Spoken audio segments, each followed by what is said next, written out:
To all of our listeners, we're happy to finally get Season 3 off the ground and out there for all of you. With the new season, we're excited to be offering some awesome content. But as we continue to grow the show, we're continuing to make some changes, and one of those changes is specifically in our delivery timing. Where previously we attempted to deliver an episode at a weekly cadence, this season we'll be changing things up to be a little bit looser. This is to really help with making production a little easier and to keep the good content rolling. So with that, let's get this season kicked off. And thank you for checking out our podcast.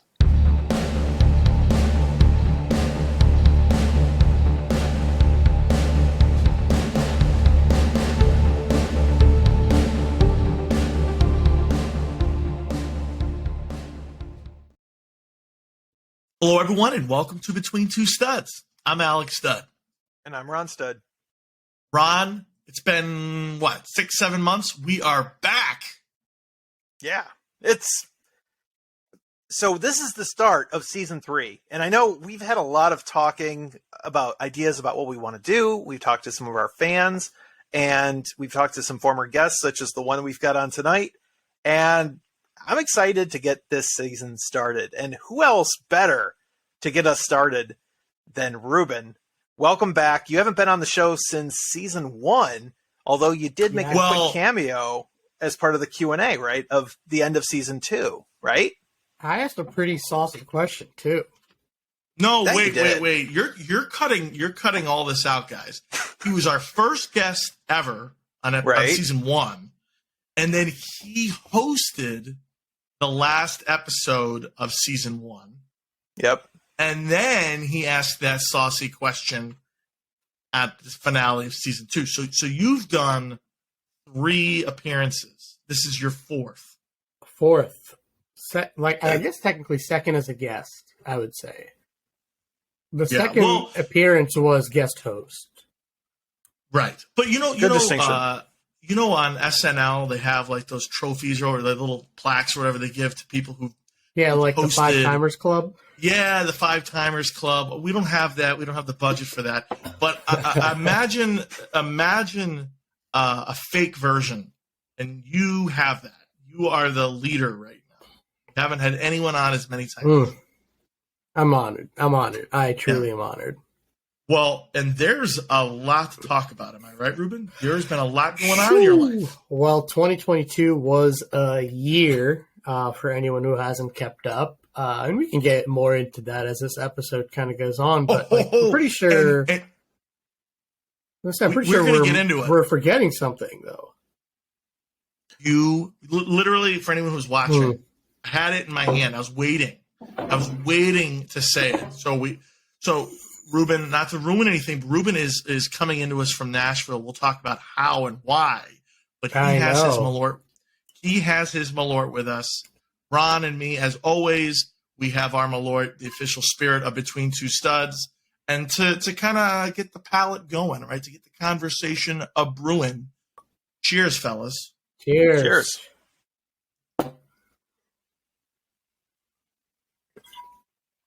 Whew. This bottle is definitely not as bitter as some of the other ones are. Smoother. I don't know if I've just gotten used to it. That it's like now it's only kind of like drinking mouthwash. Well, it's funny. Before we get into this, Ron and I, since in between Season 2 and Season 3, Ron came to Chicago for the first time ever outside of like the airport. And we went to the distillery. Ron, do you want to quickly kind of touch about the distillery, your experience? Yeah. So one thing to note, and I think this goes back to anybody who's been a careful listener, Alex has moved to many parts of the country, and I have yet to visit him whenever he moved anywhere because I'm just that much of a shitty brother. But this time I actually managed to go where he lived in Chicago. So, yes, Alex, thank you for finally getting me out there. But Malort would obviously be a place we had to check out, right? Well, I think Malort brought you out. Not I think Alex. so, too. Don't tell Alex. But what was interesting is, CH Distillery, who makes Malort, their main distillery location in their headquarters, is inside. They like share a space with, I don't know if it's Michelin star or not, but it's a sushi restaurant, isn't it? Yeah. It's a high-end sushi restaurant. And it's sort of attached to the sushi restaurant. And it was interesting, Reuben. We got the tour, and we specifically asked them what you just made reference to. What you made reference to, you said, this bottle doesn't taste quite as, what did you say? It doesn't taste quite as strong or as potent or bitter, right? And we said, is that how that works? Is every batch different? And they said, well, no. Every batch uses the same ingredients. However, Ron pointed out, wormwood is an organism, right? It's a natural, like, of course there's going to be fluctuation over with organic time, ingredients. even though they use the exact same recipe. Yeah. There's naturally going to be a little bit of change over time. So I don't think it's bullshit to say that certain bottles are a little bit different than others. I feel like it would probably close to like yeast, right? Like, yeah, temperatures do weird things to yeast. Like I think if you kept Malort out in the sun, I think it'll probably tame the flavor a little bit and maybe kill off the wormwood a little bit. And maybe that's why my bottles are a little bit less bitter, because they were in a car with me. Well, they were in a car with me for 15 hours. Yeah. Well, I'm excited to get you up here, and we're going to go to the CH Distillery, because what was kind of cool, Ron, I think you had it with me. Maybe you didn't. They had a Malort-infused seltzer. Oh, yeah. And I actually thought that was really, really good. It was a seltzer, but it clearly had, and I think it really highlighted the floral water, grapefruity kind of, the grapefruit flavor that is in Malort. It was that really the accentuated spritz? it. Yeah. Yeah, the spritz is really nice, actually. Really, really nice. A buddy of mine bought me back a can of that. He bought me back a can of the Malort spritz. He bought me back a can of the Malort aged coffee in a can. I think it's like 3 Stars Coffee or something like that. I think that's like a coffee roasting company out there. But they were both really solid.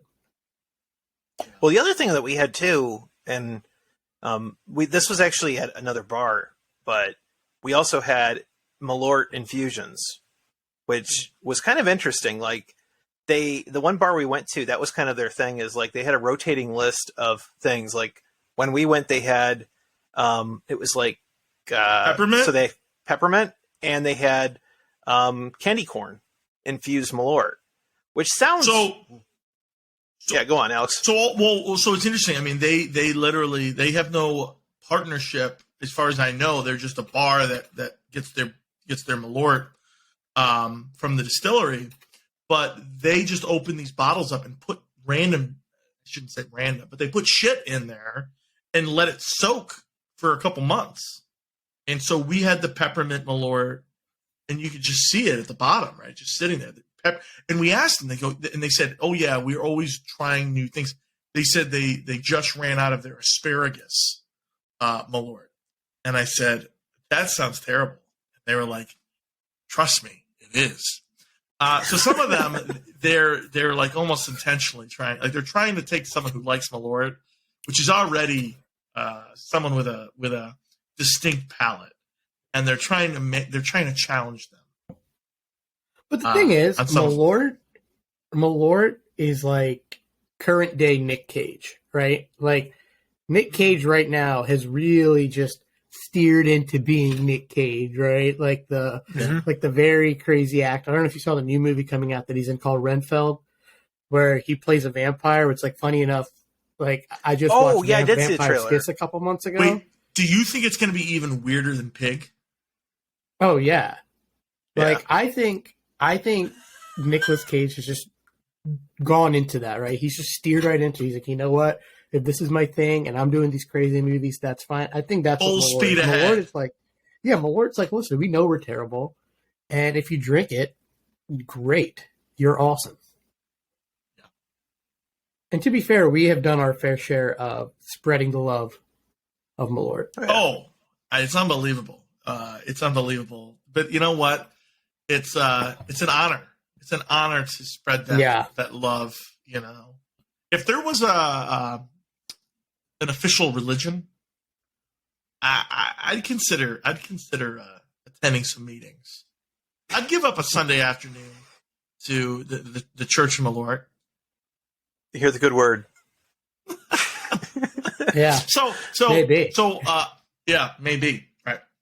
So as much as I want to talk about Malort, Reuben, as I kind of set the preamble for it, there's a lot going on in your life. There's a lot to catch up on. There's a lot to catch the listener up on if they have been following the journey of Between Two Studs since my first ever appearance on this show. Well, and I'm not here to flatter you. I'm not here to flatter you, but people have said, "Oh, Reuben, yeah, like what's going on with him? Like what's his story?" Like they remember you. Our small but loyal following. That's flattering. They remember, and it's almost like if I were to explain what you've been up to, they would think I'm lying. Like if I just were like, they're like, "What's he up to?" And I'm like, "Well, he was on a reality TV show." They're like, "All right, stop it." Then he got his dream job.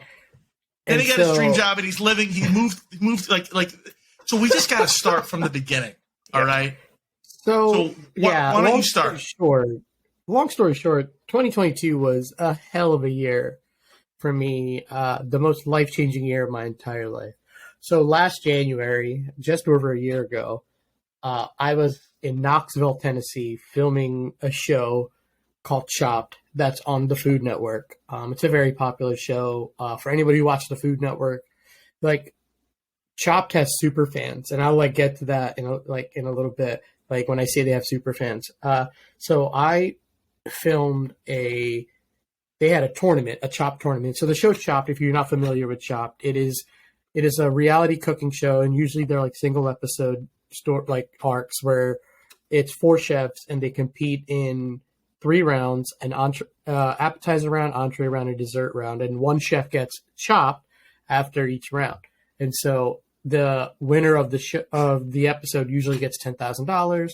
But the episodes I were on, it was a tournament. So there were 5 episodes in total. I was on 2.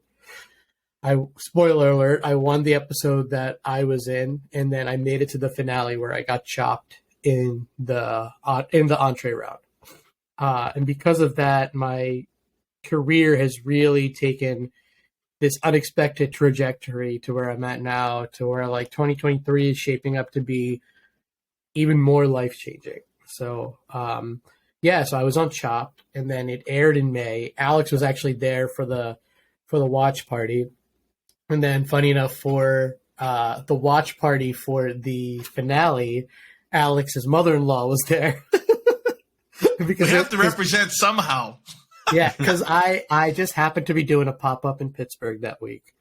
And I was like, listen, if your mom wants to come, she can. And I think Alex thought I was just kind of trying to be nice. And he was like, dude, if you legitimately invite her, she'll come. And I was like, no, yeah, that's fine. And so she did. She bought, I think her brother came with her as well. And I want to say, and his daughter, I think, came too.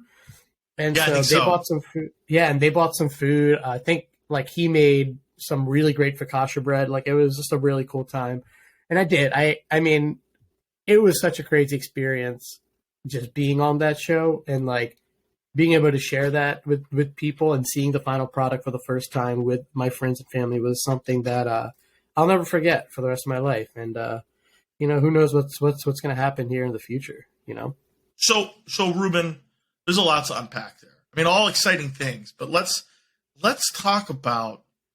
I mean, I think most people have never even thought about being on a reality TV show, or the thought would scare them, right? And I know it's not technically a traditional reality show where everyone's yelling at each other and swearing at each other. This is a cooking competition. Yeah. But how did that even come about? I mean, was there an application online? What was going on? Well, so we're kind of in the midst of a big social media renaissance, right? Where you're seeing social media chefs and stuff. So a lot of casting agencies now put in food buzzwords, and whatever hashtags and stuff come up, they'll find candidates through Instagram. So I got a direct message from a lady because I was referred to by another friend of mine who wasn't able to go on because he was injured.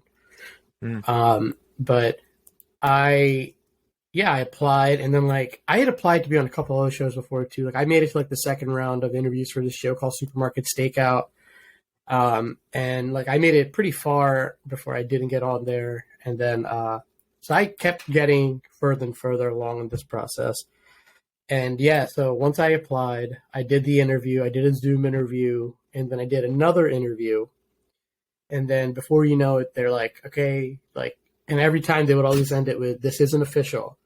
But they would be like, you know, send us your chef jacket size, or like, you know, send us like some pictures. They're like, this isn't official. This doesn't mean you're on the show yet. And like, and it's even scarier because like, so each episode of Chopped has alternates, right? Just in case, let's say I was on my way out of the plane and I like fall and break my ankle, right? They have to have alternatives in place, right? Because what do? You can't just not shoot. The cost of that would be expensive.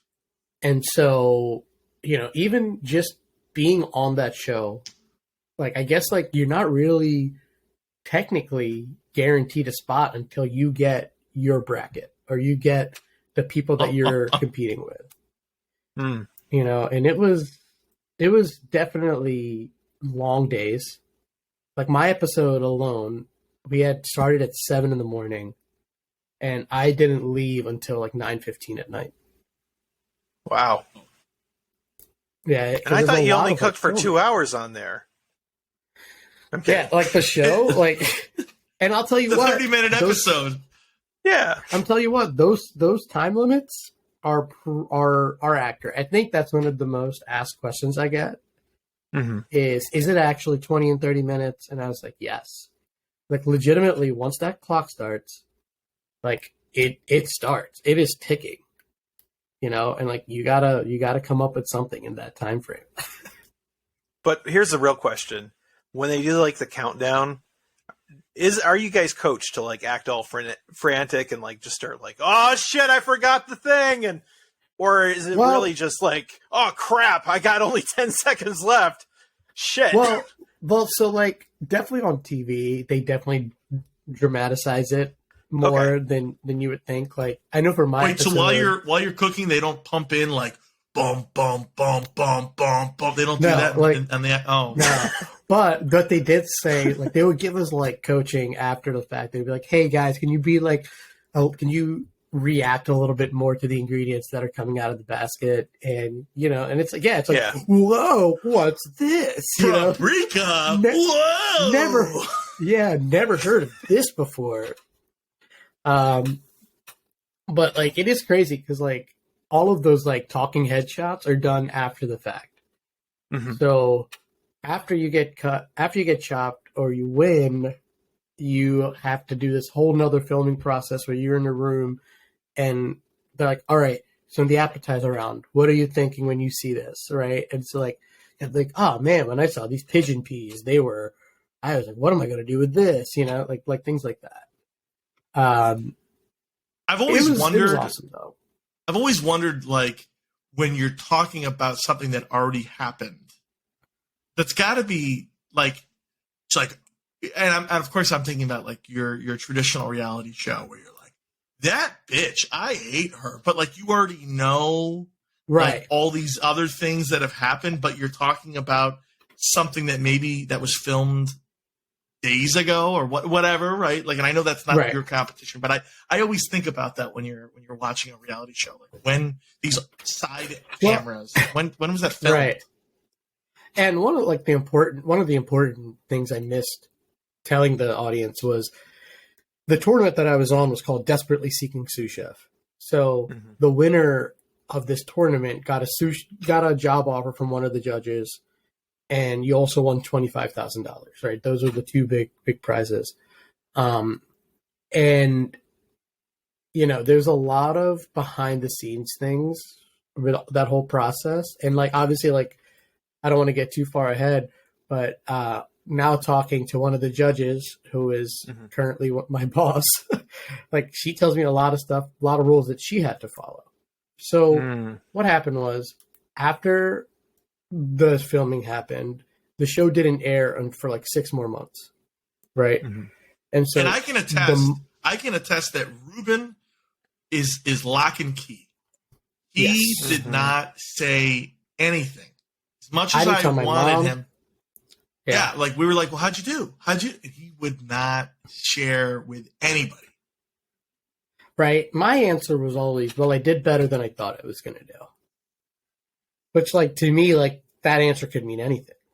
Right? Like, yeah. But, so flash forward to when the show actually airs in May. Finally airs. Finally post about it. As soon as it's done airing, one of the judges, so my judges were Chris Santos, Scott Conan, and Manit Chauhan. And if you don't know who those 3 are, look them up. They're all badass chefs. The one that I wanted a job with was Manit Chauhan. She's an Indian chef who has just been killing it the last 13 years and 15 years in the industry. She has 4 restaurants, a bunch of breweries, some distilleries. Like, she has her hands in a lot of things. And so I really wanted a job with her. Well, the moment the show finished airing, Manit reached out on Instagram and was like, hey, now that it's finally aired, we can finally talk about, some work opportunities. So that was a rule as a judge. Yeah. So even though, hey, we recorded this in February, I like this guy. He didn't win the overall competition, but I want to work with him or at least talk to him. She was not allowed to. She was forbidden by policy, whatever, until it aired. And she makes it seem, and I don't know if this is true, but she made it seem like it was very personal with just her and me. Because I don't know what was going on there's a sequester room. So, like, if you ever watch Chop, there's a scene where, like, after the judging happens, you all go to this room and you're talking. That's called, like, the sequester room. So, like, we can't hear what they're saying. We don't know what's going on outside those doors. And, like, pretty much, like, once they're done, like, then we get up and go and stand in front of them. And, like, we don't know what the results are. So, like, all of those reactions are, like, 100% authentic. Like, what's going on, right? And, yes, I think there must have been some talk where, like, they knew that she was going to reach out to me. Like, if there wasn't some paperwork signed, and that would obviously, like, maybe be, like, some pseudo spoiler alert, maybe, so they don't want that to happen. That makes sense. Yeah. That's really interesting. So you talked about the judges. I think a lot of people who listen and probably like Chopped are probably curious, what is it like with the other competitors? I mean, is it cutthroat? What is it like? Yeah, so my first group was awesome. It was Kat, a girl named Kat, Charlotte, and then another guy named Jaden, and then myself. And our group was really tight. Like, we all went out for, like, drinks the night before. And, we're just like, let's just, like, because I think you guys can both attest, like, I just like to make friends wherever I can. And, like, I think, like, one of my abilities is to bring people together.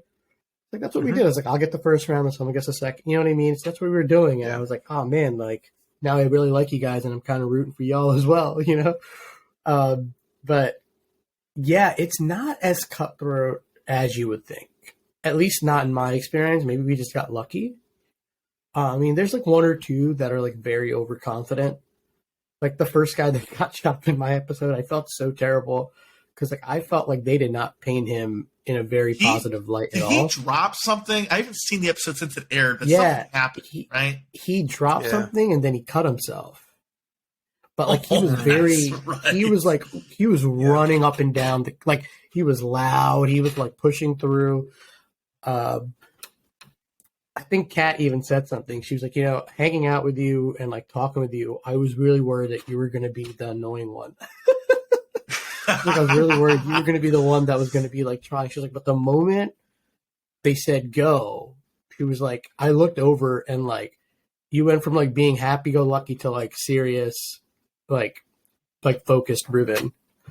But no, they're all great. I still keep in contact with Kat. And then in the finale, I keep in contact with all those guys. Like we have a group chat that we like text each other every couple of weeks cool. or so. Yeah. That's really cool. So how helpful was it when you were 22, 23, coming over to my apartment, which was Ron's condo, and I didn't have anything in my shelves, in my cabinets, except like random can of beans and like a thing of ramen and maybe some Spam, and you would make something with that. Did that help prepare you? You can be honest. I think all of that did, right? Like, I think even like the drunken nights at like a friend's house, and I want to make some food, you know, like, and it's like, oh, we have these like Utz sourdough pretzels and a can of tuna fish. Like, what are you going to do? Yeah. So, like, yeah, all of that 100% definitely prepares you. But I think what you're not prepared for is, you know, the pressure. Obviously, like, the pressure is there. And that's the one thing that was obviously not there. There's not as much pressure when you're just hanging out with buddies and cooking for fun. So maybe another question, too, is, you know, I know what the show is all about. What do you present at the end? And, you know, there's always time constraints and people don't always get everything perfect, as you know intimately well. But how much of that, too, is the judge really are the judges trying to figure out your personality, whether or not you would actually fit or work well with them? Or, you know, like, is there some level of, okay, I see what you were doing. I liked your style, your personality. I'll just, you know, I could look over this. Or was it like, yeah, you can make great food, but I don't want to work with you? Like, do you feel like there's any of that going on? 100%, especially with this style of tournament where the ultimate prize is working with one of the judges, right? So like they want somebody who will fit in.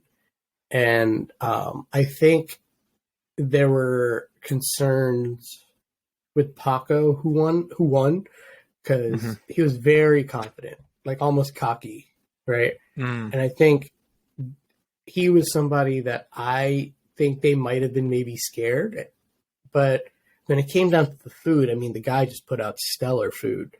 And like when he won, I was like, yeah, like he deserves every bit of that. But a lot of, with that tournament, I think in particular, they were looking for how you carried yourself, how you dealt with pressure. And it wasn't just about the food. It was also like how you kept your station, like how clean your station was and all of that. Like that was all things that were part of it. Well, and I distinctly remember the first guy who got chopped that you mentioned earlier, cut himself.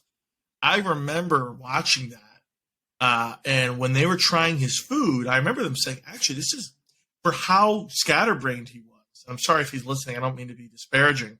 But they were like, this is actually pretty good food. But I remember them saying, I don't know if it was on camera or off camera, like in front of him or not. But I think there was genuine concern about, like, is this guy going to be okay running a kitchen? You know, when there are a bunch of line chefs looking to the sous chef on a busy Friday night to say, all right, who's our calm and collected guy?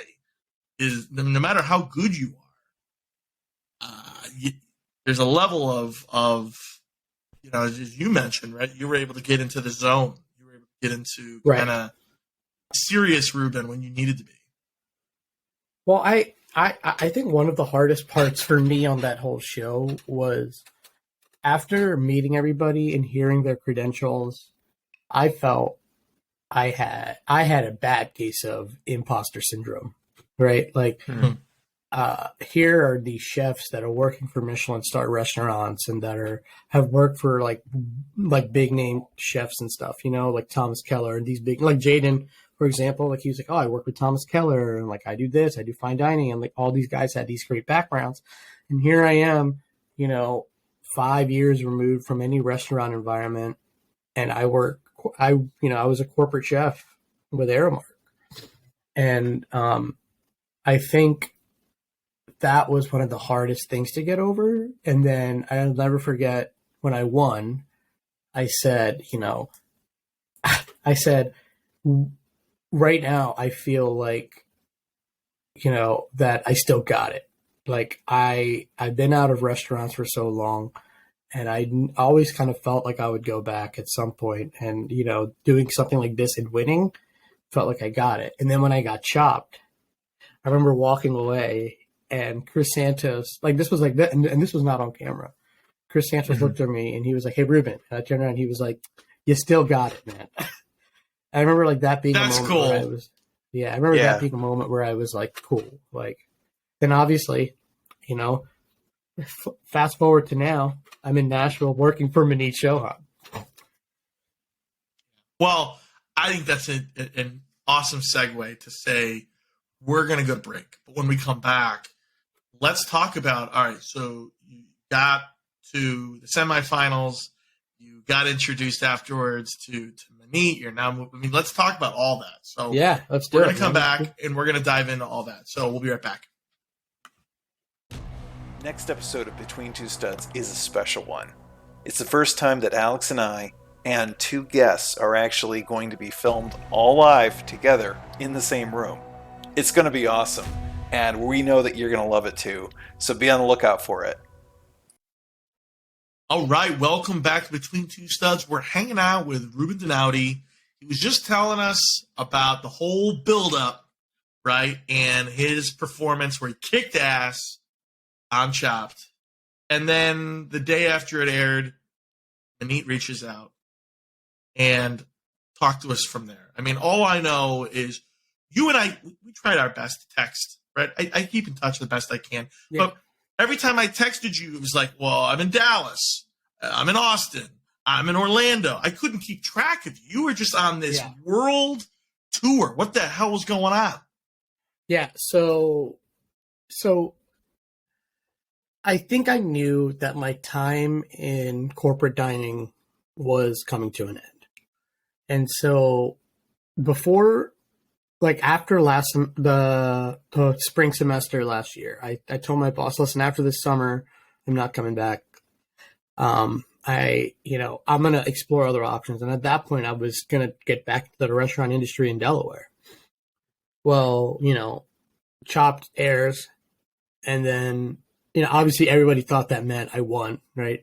Which it didn't. I didn't win the tournament. I just think I was just itching to get back into a creative space so bad that I was just like, I'm going to find something. So yeah, Chopped airs, Manit reaches out, and then her corporate chef calls me and is like, hey, so we're, Manit gave me your number. I'm the corporate chef with Morph Hospitality, which is Manit's group. And he's like, we're looking for somebody. We're looking to hire someone in an executive chef / manager capacity. So, the prize was a sous chef role with one of them. And I ended up not winning the show, but ended up pretty much winning and getting a chef manager role with her anyway. And so they didn't have a spot for me right away.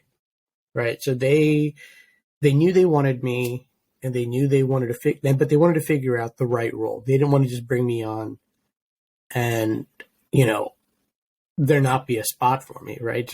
I'm kind of just lingering around, and that's a lot of money to spend for someone on your payroll. I get it.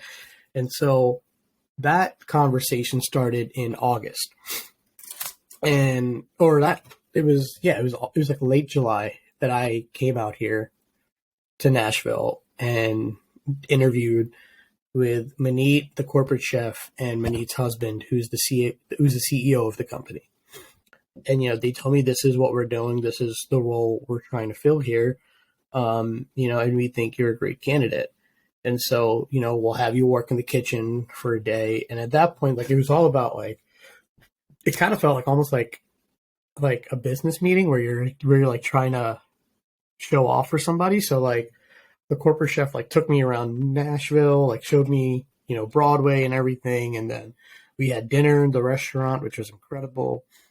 And so then the next conversation was Manit reached out and she was like, hey, I'm going to have a couple events coming up, and I think that would be a great way to just kind of start working with me and just seeing how I operate and seeing how I manage.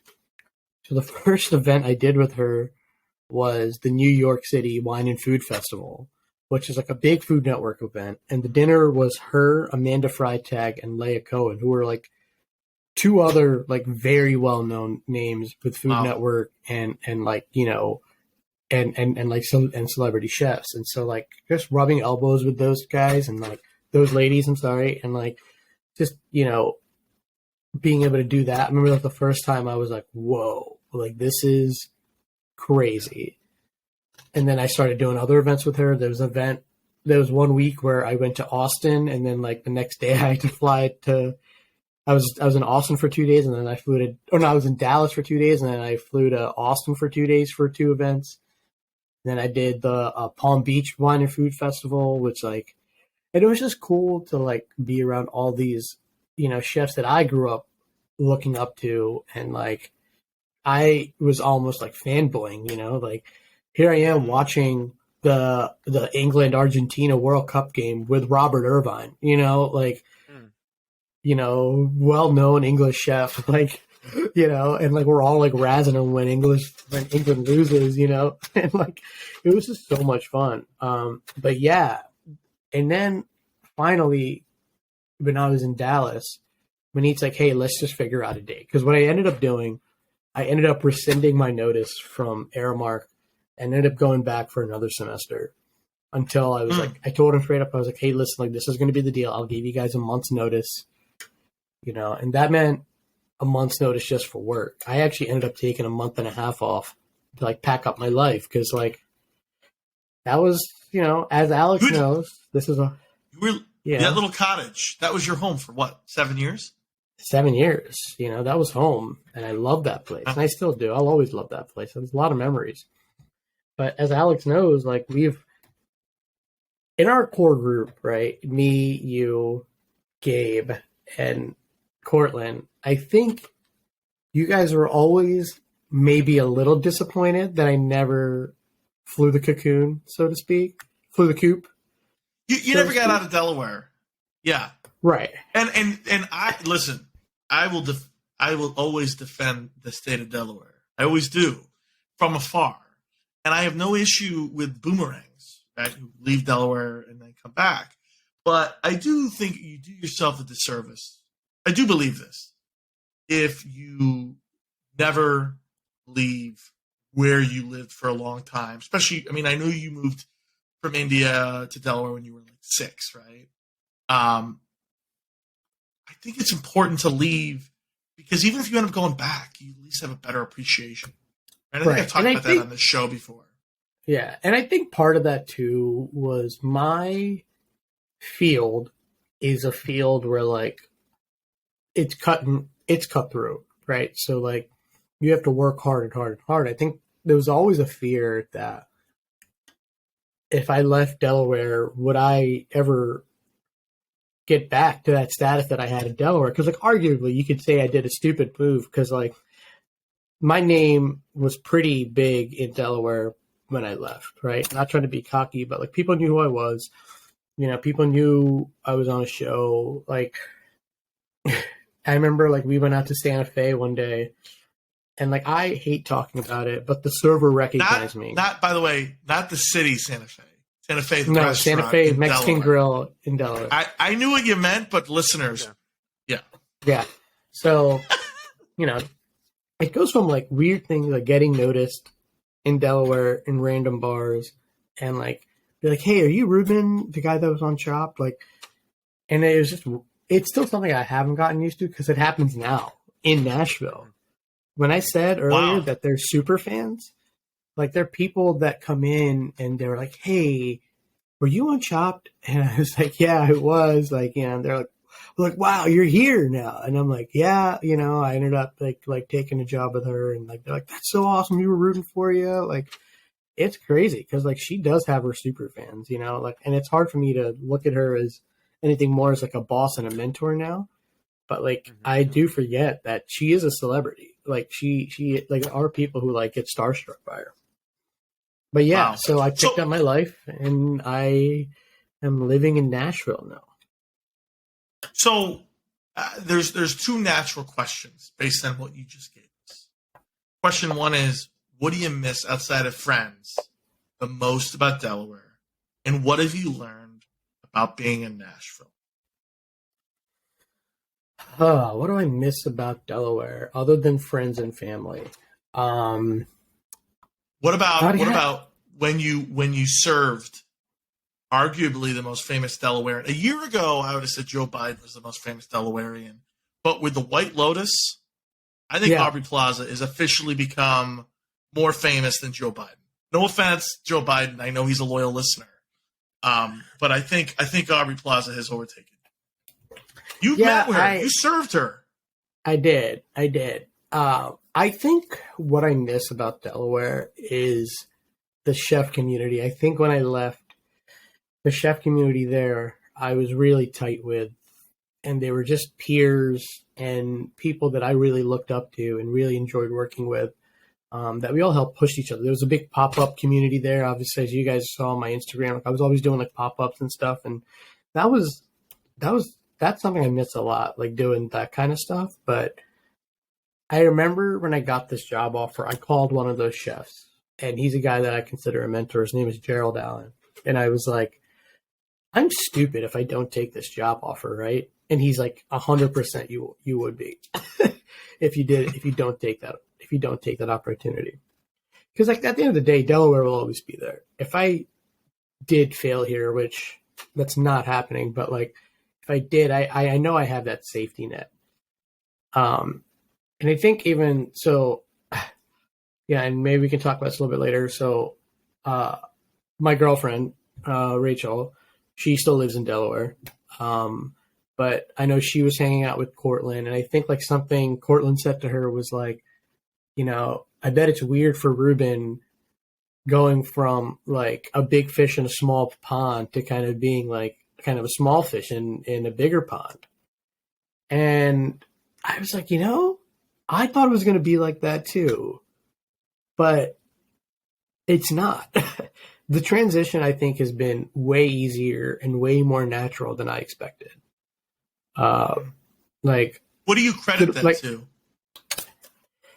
I credit that to, I think my personality has always been that of like being outgoing. I think you and I are very similar in that way, where like we can go into a new place and, you know, we can just make friends with anybody. Ron, I don't know if that's like with you as well. Like, I don't know if like if we go out to like a place, like I feel like Alex and I can go to a bar together and then like probably only talk with each other for like 20 minutes in like a 2-hour span because we're talking to other people, because we just love to know other people's stories and stuff. So I think even here, I think a couple of years ago, I might have been afraid to like introduce myself to a chef. But now I'm at the point where, like, perfect example, there's a Nashville famous chef. Well, he's a famous chef. His name is Sean Brock, right? He had a famous restaurant in South Carolina and then moved to Nashville and opened up a bunch of these restaurants. One of my first weeks here, I went to one of his restaurants and he just happened to be there. So I went up and I was like, hey, chef, I just want to let you know, like, I'm a big fan. Like, you know, I really admire all your work. I'm new to the area. He's like, oh, well, that's awesome. Like, you know, welcome to Nashville. If you ever need anything, let me know. And it was just like, I don't think I would have done that a few years ago. So yeah, I think that growth, the confidence, that personal growth. Yeah. The confidence in yourself. Yes. 100%. 100%. That confidence has really, really helped me assimilate in Nashville to the point where, like, I feel like I've been here for a long time. Wow. Now, as another question, like moving from Delaware, which is really definitely East Coast culture, right? Mid-Atlantic culture. And now you're in Nashville. What are some of your impressions positively? Like, what are some things that maybe you were surprised pleasantly about that maybe have been like, wow, this is really cool, or never would have thought this about Nashville? I think I'm surprised at how accurate the term Southern hospitality is. Because that is definitely a thing. That everybody here is really nice. I really haven't met anybody. I mean, so like they call like East Nashville, like that's kind of like the hipster area. So that's like the pretentious, like hipster chefs area. Like they always make fun of me. They're like, you look like you belong in East Nashville, dude. And I'm like, whatever, like shut up. Like, which I get. I mean, I totally understand. But yeah, I think that's been awesome. The food scene here is incredible. One of the best I've ever been around, and it's a little overwhelming sometimes coming from Delaware. And obviously, like I always had that close proximity to Philly, but like it was always like a 45 to 50-minute drive, and now it's like a 20-minute drive to go to a really good restaurant or a really good hot chicken joint or like, you know, Ethiopian food and Jamaican food. Like all that stuff is so much around here, so it's pretty amazing. And so many more Waffle Houses than up north. I know. All we have is the one in Middletown. I know. How lucky are you? How lucky are you? So it's interesting. I want to touch on that with the food thing because I don't think I mentioned this on the episode that you were on, the episode 3 or whatever, first episode with the guest. I'm pretty sure the first time I ever had Indian food was at your parents' place with you. Mm-hmm. And I remember I was a little uncomfortable. There was no silverware. And I remember your mom ended up getting silverware for me. And I was like, no, I don't need it. But I remember just eating with your hands and trying these different flavors. And I ended up loving the meal. But it was a totally new experience for me. But I give you that background, the audience, to say, as many years as I've known Reuben, after that meal, I don't remember ever having Indian food with you. And now here you are, I don't know how many years ago that was. I think that was in high school. So 15 years later. And now you're cooking Indian food in an Indian restaurant. I know you talked a little bit about it in your Chopped episode, but can you talk about sort of that experience? I think it's fair to say absolutely. You kind of shied away from Indian food in your youth. Yeah. So like coming up in the industry, I think I stayed away from Indian food a lot because I just didn't want to be a stereotypical Indian guy that cooked Indian food. And then I ended up really trending towards Mexican food, and like really loving that cuisine and flavor. And then COVID hit, and I was at my parents' house a lot, and I started seeing these ingredients, and I'm like, man, there's a lot of stuff here that I need to explore. And I ended up slowly being like, I need to. And remember, like I talked to a chef, but he's like, dude, you really need to like explore Indian food, like from within, like that needs to be a thing. And so I started doing that. And I think part of going on the show was the end game in mind was to work with Manit because, and I said it on the show, it was very funny. Like, I think like the first episode, I said something along those lines, like, cause like, it was like obviously like a job interview-esque thing. And they said like, you know, what are you looking for from working with one of these judges? And I said something like, you know, I'm looking to get back in touch with my roots. Like, you know, I stayed away from it and this, that, and the other. And like, you know, I remember Chris said, well, it sounds like you have a specific judge in mind. And I was like, well, was that obvious? Like, I was like, yeah. I was like, you know, that's obviously like part of it. And I think that was very important to me because I think just being around Indian food every day now is something that is incredible. And just making dishes that I grew up making, but like also Chauhan's is globally inspired Indian food, right?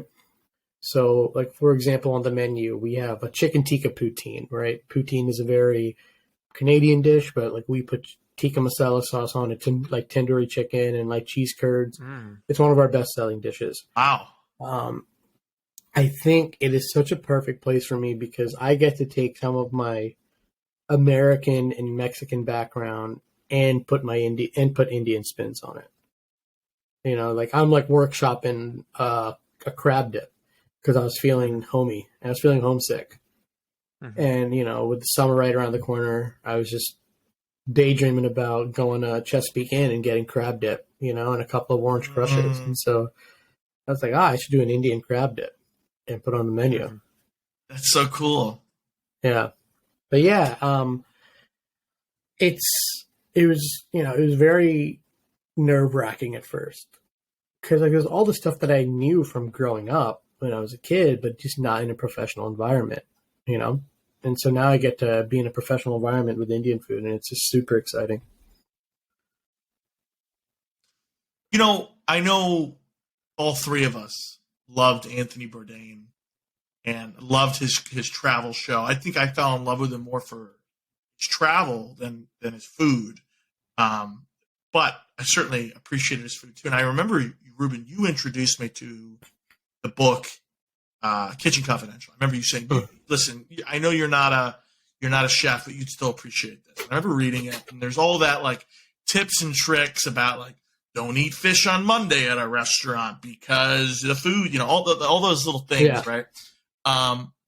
Anything like that as it relates to Indian food that you would say, hey, now that I know this space, you obviously grew up eating Indian food, but now that you're on the other side of it, any of those tips or tricks or things that maybe just the average person isn't aware of? Chicken tikka masala is very basic. It's a very basic thing to order. And especially at our restaurant, we have, 6 other curries you can pick. So if someone comes to our restaurant and picks chicken tikka masala, it's kind of like, well, you're not exploring that, like you can go to anywhere and have chicken tikka masala. So let me ask, just be honest. Are you saying the waiter is gonna kind of judge you a little bit? Like, really, you're not gonna you're not trying to go outside the box? Yeah, I think so. I do. What about when this? a ticket comes in and it's like 2 chicken tikka masalas, I'm like, oh, that's a basic table.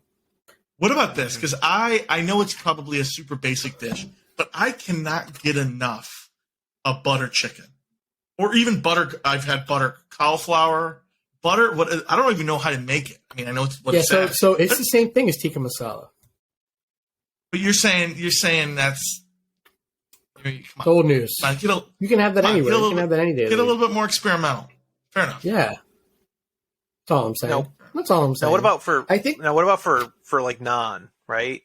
I'm sure garlic naan is also very basic, but like. What's like the thing if somebody orders like a really kind of more interesting type of naan where you're gonna be like, that's interesting, that's cool. What would you suggest? Well, so we only offer regular naan, garlic parmesan naan, a roti, and then we have a kulcha, which is like a stuffed roti, a chili cheese kulcha, and we have a short rib naan on the menu. But I just recommend people getting 1 garlic and 1 regular for the table. Because that's just a vessel for other sauce and stuff to sop up. So Reuben, be honest. I know we're just 2 white dudes. I know you're not a waiter. But what is a dish that if you found out 2 white dudes ordered, you'd be like, nice, like respect? At our restaurant. Or just like an Indian restaurant in general? In general, Indian restaurant, it could be your restaurant. I think like lamb vindaloo is always cool. Like, I think if there's like lamb or goat on the menu, I think that's always cool to order. Anything that's not tikka masala, really. I mean, so we have like moili on the menu, which is like, that's what I think when I think of curry. It's like a coconut turmeric sauce with like mustard seeds and curry leaf. Like, I think that's really good with seafood.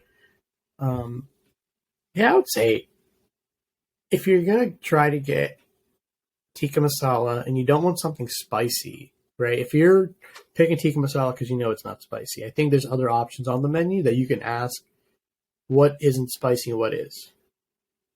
Well, even then, like experiment. Like what I'll do is even if I order something that's spicy, if I order like a lassi with it, like totally. That really helps with the heat. Yeah.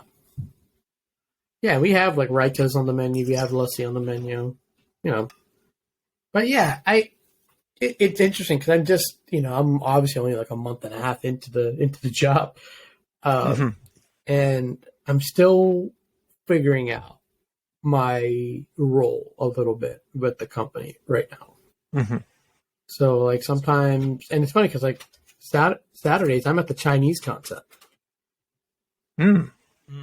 So Manit has all 3 of her restaurants are in one building. Okay. So they're all like they're all like right around the corner from each other, like literally like in the same building. It's pretty incredible. But the Chinese concept is somewhere I have to help on Mondays. It's called Tanso. If you're ever in Nashville and you want some good Chinese food, come to Tanso. But yeah. Hopefully you'll take me. Yeah, I mean, you guys come visit. You guys got to come visit. Absolutely. Absolutely. I'll be down there. So I know we're running low on time, but I do want to switch gears The NFL season is officially over. Yes. Neither one of our teams won. But, I mean, I don't like the Dolphins, but they performed a lot better than I thought they would. What do you think? Yeah. How would you reflect on the season?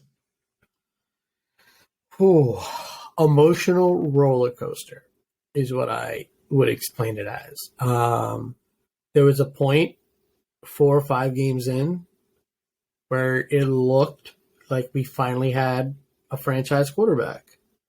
You know, he had 3 really good games in a row, playing consistent. There was a point during that stretch, people were talking about MVP. MVP. And obviously, you know, he had a concussion, a really bad one. And then another one. And then another one. And then, another one. And after that last one, I was like, he needs to hang it up. If I'm the Dolphins, if I am in the front office, I think I have a very serious discussion with Tua. And this brought up a really interesting conversation between me, you, and Taylor Lacey, Alex. And yes. You know, Ron, I never really got your opinion on it. Okay. Because I said I think he needs to hang it up. 3 concussions in 1 year. Yeah. 3 concussions in the span of a career is dangerous. In the span Especially of in 10 weeks. Yeah. Like, that's pretty scary. The question so I think becomes, he needs to hang it up. Yeah, the question becomes, and this was a text thread between Reuben and me and Taylor Lacey, who's also a Dolphins fan, also a guest season 2. Yep. Where does that onus, where does that responsibility? You know, at the end of the day, I can't fault a player, right? No. A player is incentivized to play. A player, to get to that level, like I always said, if God had given me all the physical attributes to be an NFL player, doesn't matter. I wouldn't have made it. Why? Because I'm not competitive enough. Right? Yeah. You have to want to win at all costs. You want to bulldoze your enemy. Right? That's how you succeed. That's how you thrive. That's how you make it to the NFL. You think a guy who's going to get 3 concussions is just going to say, you know what, I'm going to hang up the towel. No, they wouldn't have made it to the NFL. Yeah. So I don't blame the player. So then the question becomes, who is responsible to say, even if you are, quote unquote, physically capable, you pass concussion protocol, whose responsibility is it to say, I don't care that the doctors cleared you. You are a 24-year-old kid who hopefully has 60 years left, 70 years left in his life. Why put yourself in a situation where you could have permanent injury? It's not worth it, right? And whose responsibility is that? And I do think at the end of the day, it comes down to the head coach to make that very, very tough decision. I'd say either the head coach or the general manager, or a combination of the two. I mean, what's tough is I'm sure there's a ton of pressure where it's like, yeah, okay, so, you know, you look at the contract like Tua has, you know he's a stellar athlete, right? But how much are you going to hurt their longevity long term, right? And even if, like, okay, they get us through the next season or 2, right? But let's say there is long-term brain injuries, which we've started to see with a lot of older NFL players. You are seeing that that's become a problem, right?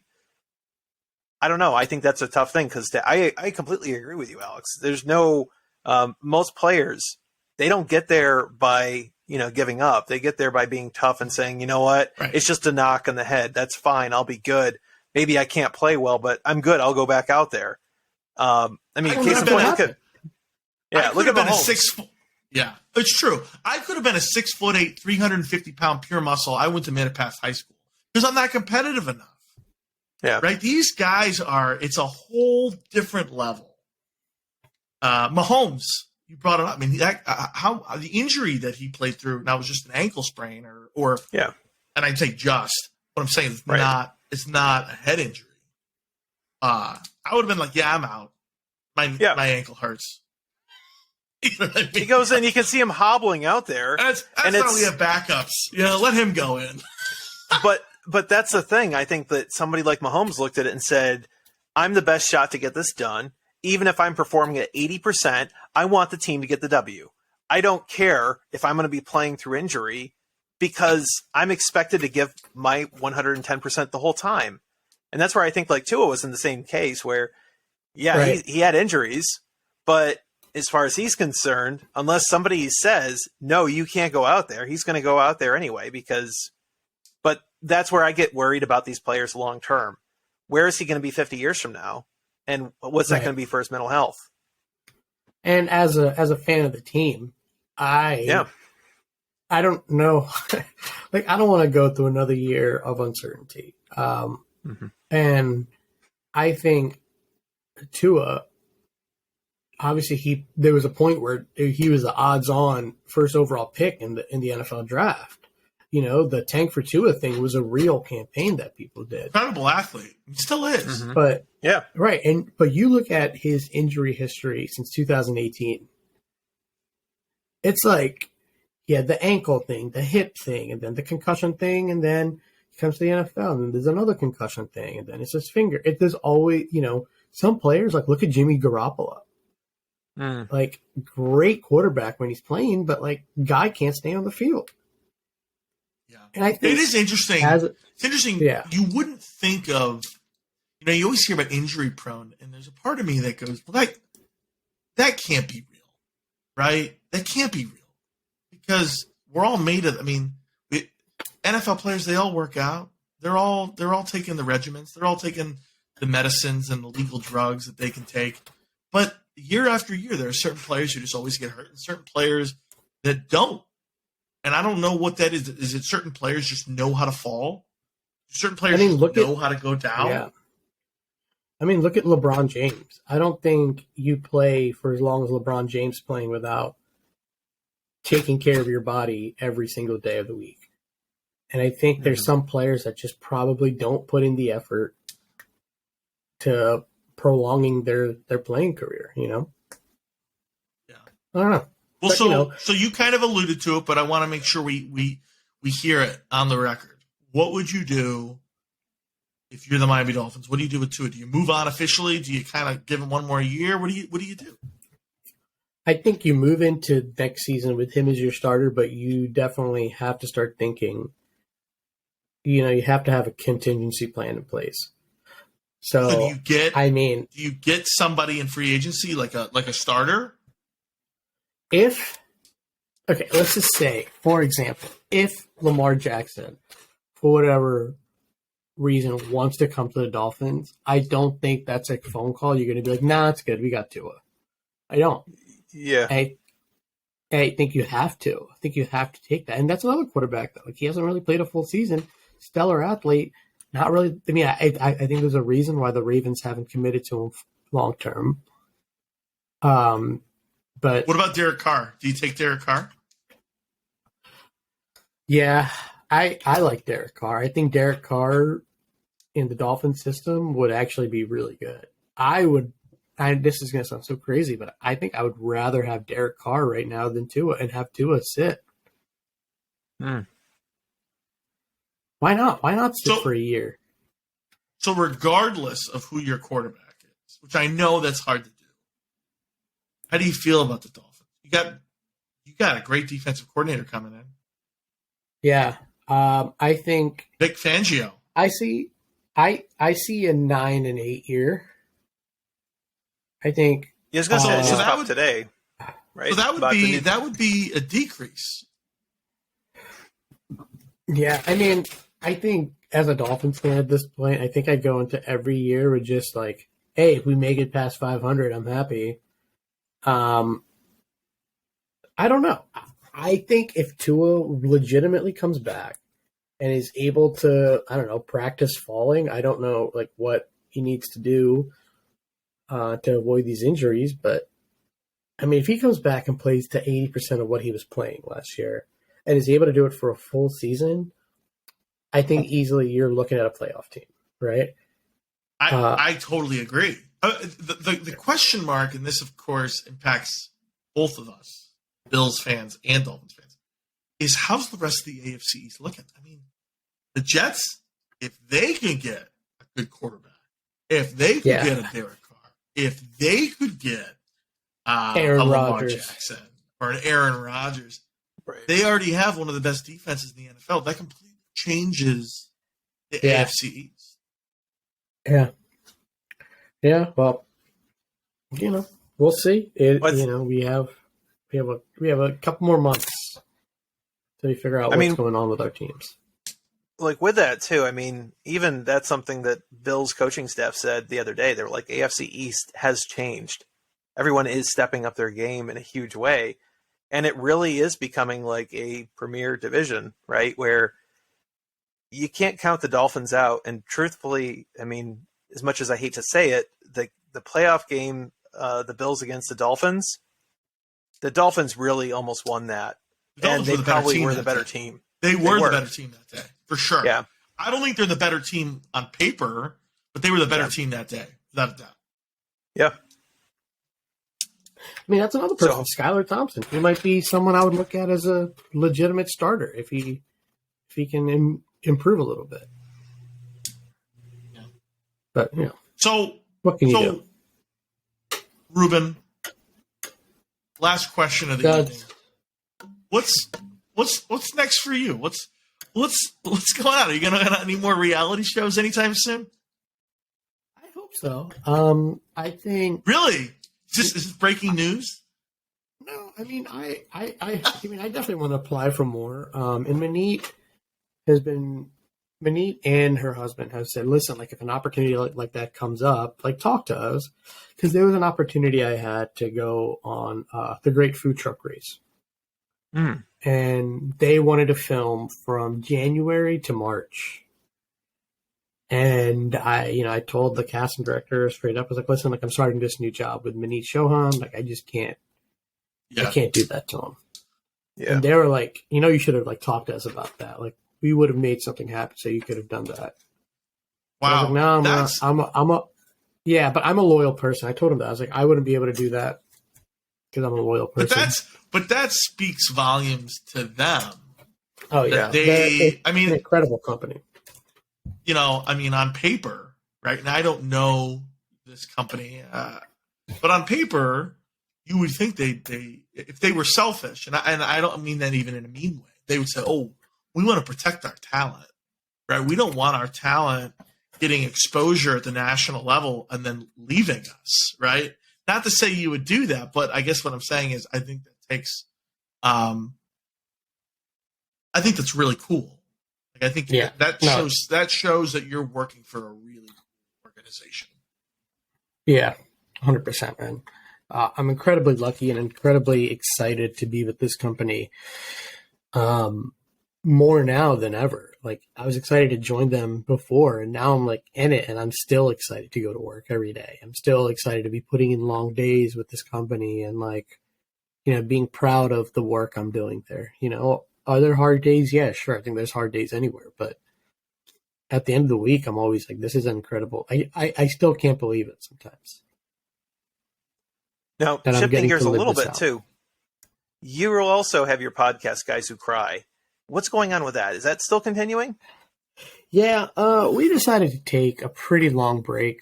I think because of this move coming up, and we kind of discussed it before going on air, where there is a sense of like exhaustion from a project that really is for fun. And I know you guys mentioned that you guys are going to be switching up things, and like, I get it. I don't think, I think I told Adam, I was like, dude, we're not on any timeline. Like we aren't, right. There's no executive producer that's like, hey, what's going on? Yeah. I'm like, bro, like we aren't Joe Rogan. Like we have maybe 100 listeners. Like I think we're going to be fine. Like if at some point down the road and once I'm like established here, like we want to start up again, and we do. I mean, I have like podcasting equipment on my thing right now. I have to get all the wires for it, but like I think at some point we will start that up. I think Greg and Adam want to definitely bring it back at some point. And I think it all depends on me at this point about how to make that happen. Mm-hmm. Yeah. Cool. Well, definitely keep us updated. If that kicks back off, we would love to promote it and give you guys the love. It's a great show. So, but yeah, we gotta have a collab show. Oh, that would be fun. That would be fun. Yeah.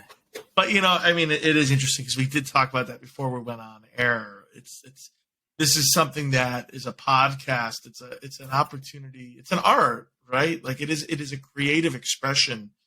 But I think it can be exhausting at times, right? I think that's why you take these long breaks. And I think that's why Ron and I are kind of figuring out how to tweak our schedule to make sure that, we don't hate this, right? Like you don't want to get to a point where a project, a passion becomes something you hate, right? It should always be, It's a hobby. It's a fun thing that you do. If you're dreading it, then we should stop it, Yeah. So. No, this was fun. I'm really glad you guys reached out to me to be the first guest of season 3. It's always a great time being on here. I'm excited to, share with you guys more. If you guys want to follow along with my journey, you guys can follow me on Instagram at Currykilla, CurryKilla00. And, if you guys are ever in Nashville and you guys want to come to the restaurant and you guys put in a reservation, and you guys heard about it from the show, put in something about Between Two Studs, and maybe I'll come out and say hi and maybe, buy you guys an appetizer or something. Who knows? Awesome. Reuben, thank you again so much. And we'll certainly be keeping up with you. Thank you again. See you guys. Good night.